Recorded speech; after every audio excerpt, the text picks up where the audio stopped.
এ কি সানগ্লাস পরে এত অন্ধকার লাগছে নাকি যে বাঁশই দেখতে পাচ্ছি না?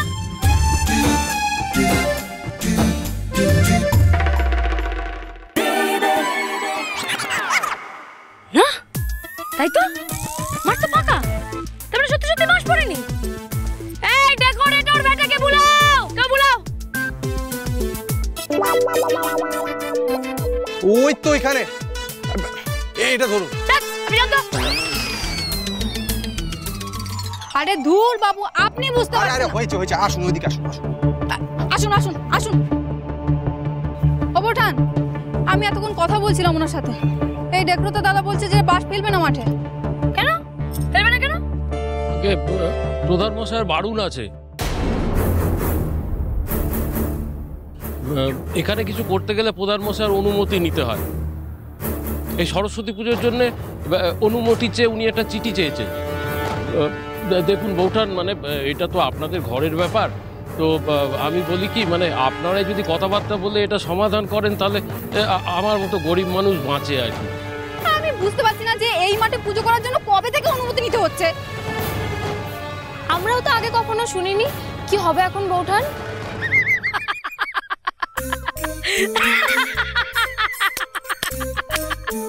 রাসমেলার মাঠে পুজো করবো বলে প্রধান মশাইকে চিঠি দিতে হবে, তা অনুমতি নিতে হবে চিঠি দিয়ে? আগে হ্যাঁ। এই রে, সন্ধ্যা না আবার খেপে বাবার অফিসে ছোটে ঝগড়া করতে। বাবা যে কেন সন্ধ্যার সব কাজে বাধা দিচ্ছে কে জানে। শুনুন আমি কি বলছি, আমি বাবার সঙ্গে কথা বলবো, বুঝলেন? আপনি তো ভাববেন না। আচ্ছা আচ্ছা, তো বাবার কি আছে, আমি তো তোমাকে ভাবতে যাবো? অনুমতি নিতে হলে নিতে হবে, চিঠি লিখে নেবো। আপনি এক কাজ করুন বাবু, চলুন তাড়াতাড়ি বাড়ি চলুন, বাড়িতে গিয়ে যত তাড়াতাড়ি সব চিঠি লিখে ফেলবো। আসুন আসুন।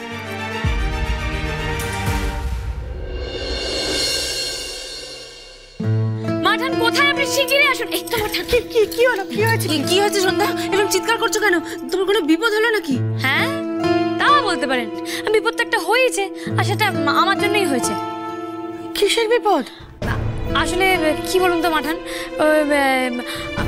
এই বিপদটা না আমি কাটাবার চেষ্টা করছি। একটা চিঠি লেখার প্রয়োজন, কিন্তু আমি লিখতে পারছি না। হ্যাঁ মাঠান, আসলে কি বলুন তো, মানে আমি তো আর বেশি দূর লেখাপড়া শিখিনি, তাই লিখতে পারছি না। দিন না মাঠান, একটা চিঠি লিখে দিন না। হ্যাঁ কিন্তু কিসের চিঠি? কিসের চিঠি লিখে প্রধান মশাইকে জমা দিলে তবেই উনি অনুমতি দিবেন রাসের মাঠে পুজো করার। হ্যাঁ মাঠান, দিন না একটা তাড়াতাড়ি চিঠি লিখে, হাতে তো বেশি সময় নেই। বলুন। আচ্ছা, ওই মাঠে পুজো করার জন্য চিঠি লাগবে কেন? দাঁড়াও তো, আমি কথা বলছি। মাঠান মাঠান মাঠান বলছি, ছেড়ে দিন না। হ্যাঁ মানে যেটা নিয়ম সেটা পালন করাই ভালো, তাই না? চিঠি যখন নিতেই হবে, মানে মাঠের মালিকের কাছ থেকে তো একটা অনুমতি নিতেই হবে, আর নিজের মুখে যখন বলেছেন তখন একটা চিঠি দিয়ে অনুমতি নিয়ে নেওয়াই ভালো, তাই না? মানে কি বলুন তো, মানুষের মান রক্ষা করা তো উচিত। মা কথা বলে যদি ব্যাপারটা মিটে যেত তাহলে। মাঠান, এটা তো আপনার জন্য 2 মিনিটের একটা কাজ, বলুন আপনি লিখেন। আমি বলছি, আমি বলবো, আপনি লিখবেন, ব্যাস। আচ্ছা ঠিক আছে, তারা জোনাকি যা তো বাবা, একটা কাগজ নিয়ে আয়। হ্যাঁ একটা কলমও নিয়ে আসবে, তাড়াতাড়ি এসো।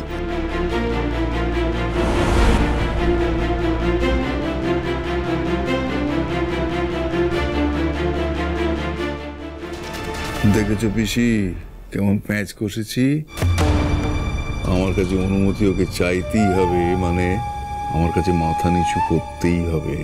বেশ করেছিস। হ্যাঁ কিন্তু দাদা, তুমি কি সত্যি সত্যি অনুমতি দেবে? তাহলে আর কি প্যাচে পড়লো? দাঁড়া না, আগে চিঠিটা জমা পড়ুক তো, তারপর দেখ কি হয়। এই নাও বৌদিদি, মাঠানকে দাও। দে দেখি।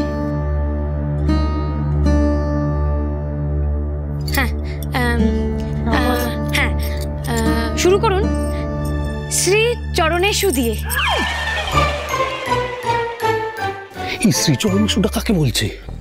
আমাকে বলছি, আমাকে বাবা বলে ডাকতে নাকি ইচ্ছে করে না।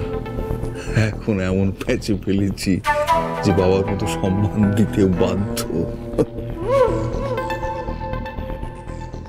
কি হলো মাঠান, কি ভাবছেন আপনি? ওই শ্রীচরণেশুটা কেমন কেমন লাগছে না? হ্যাঁ, কিরম যেন ভক্তিতে একেবারে গদগদ ব্যাপার। সেটাই তো, অত ভক্তির কি আছে? উনি গ্রাম প্রধান, আর ওই মাঠটা তো ওনার সম্পত্তি নয়। দেখেছিস তোর বউটা হচ্ছে সব থেকে বাজে, কিরকম ব্যাগরা দিচ্ছে দেখ। হাহা মাঠান, পুজোর জন্য একটু জমি চাইছি, তো সেই চিঠিতে একটু ভক্তি না থাকলে কি হয় বলুন মাঠান? আমি বলি কি, আপনি না রাগারাগি করবেন না, আপনি রাগারাগি না করে লিখুন লিখুন লিখুন। আমি বলছি আপনি লিখুন লিখুন। শ্রী চরণেষু প্রভু,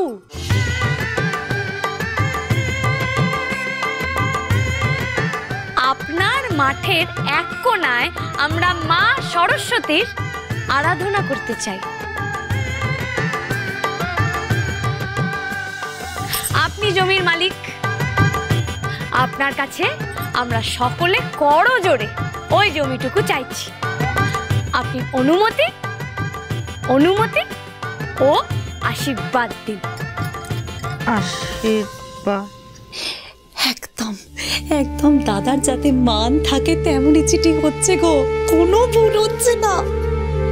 যাক, মা সরস্বতী তাহলে পুজোর আগে সন্ধ্যার ঘটে একটু হলেও বুদ্ধি ঢেলেছে, অন্তত বুঝতে তো পেরেছে আমাদের দাদার মান ঠিক কতটা। একদম ঠিক পেঁচ কষেছো দাদা।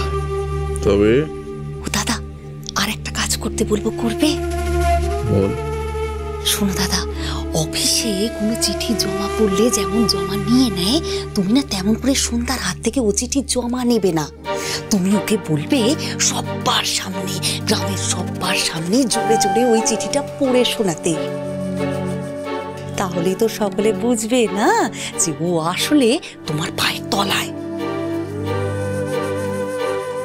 ওই যতই বউঠান সেজে গিয়ে চেয়ারে বসুক না কেন, গ্রামের আসল গ্রাম প্রধান। না না, এটা কি সত্য? সে নয় দাদা বললেও জোরে জোরে চিঠিটা পড়ে দেবে, কিন্তু ভাবনার বিষয় হচ্ছে সন্ধ্যা এত জোরে জোরে চিঠিটা এখন পড়ছে কেন? আমাদের শুনিয়ে শুনিয়ে লিখছে না তো? হ্যাঁ, ওর কোনো বদবুদ্ধি থাকতে পারে। হয়তো যখন চিঠি পড়ার সময় এলো তখন দেখা যাবে অন্য চিঠি, এ চিঠি নয়, তখন মন্দ বলিসনি তো।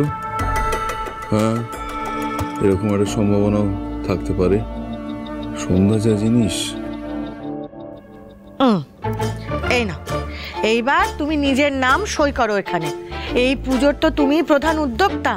হ্যাঁ হ্যাঁ মাঠান, সই তো আমাকে করতেই হবে, আমি ছাড়া আর কে সই করবে বলুন? আর শুধু তাই নয়, আমি যেমন সইও করব, তেমনি কাল সকালে নিজে গিয়ে মাঠের মালিকের কাছে চিঠিখানা দিয়েও আসবো। এক মিনিট দাঁড়ান।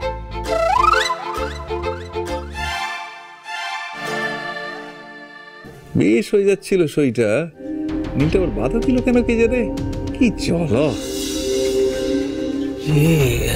এমন সুন্দর চিঠিটা সই করে তাদের কাছে আসবে তো? সব বাবা, তিনি আবার আমাকে 1 মিনিট দাঁড়াতে বলে নিজে ছুটে পালালেন কেন? আরে আসছি আসছি।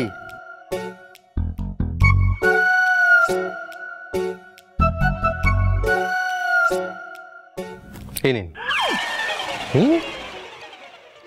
এটা আমি আপনাকে আমার তরফ থেকে গিফট করলাম। এটা কিন্তু যেসব কলম নয়। হ্যাঁ,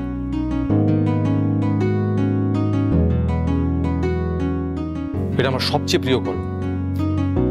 ছোটবেলায় যখন খুব ভালো রেজাল্ট করেছিলাম তখন মা আমাকে ওই পেনটা গিফট করেছিল, আর আজকে আমি আপনাকে করছি। আপনি সইটা ওই পেনটা দিয়েই করুন, এত বড় কাজ করতে যাচ্ছেন তাই। কই দেখি দেখি দেখি দেখি পেনটা দেখি। আরে নীল, এই পেনটা তো তুই কোনোদিনও কাউকে দিতিস না, মাঝে মধ্যে কালি ভরে শুধু মুছে রেখে দিতিস। আজকে একেবারে বউকে গিফট করে দিলি যে, কি ব্যাপার? আমি একবারের জন্য চেয়েছিলাম, আমাকেও দেয়। চুপ করতো, হঠাৎ ইচ্ছে হলো তাই দিয়ে দিয়েছি। আচ্ছা শুনুন, হাতে আমাদের বেশি সময় নেই, এই নিন ধরুন, সই করুন তাড়াতাড়ি, সই করুন। সত্যি মানে আপনার আদিক্ষেতা না মাঝে মাঝে অসহ্য হয়ে ওঠে, কিন্তু হ্যাঁ করারও কিছু নেই, হাতে সত্যি আমাদের বেশি সময় নেই। সই করতে হবে আমাকে এখন এই পেনে। আরে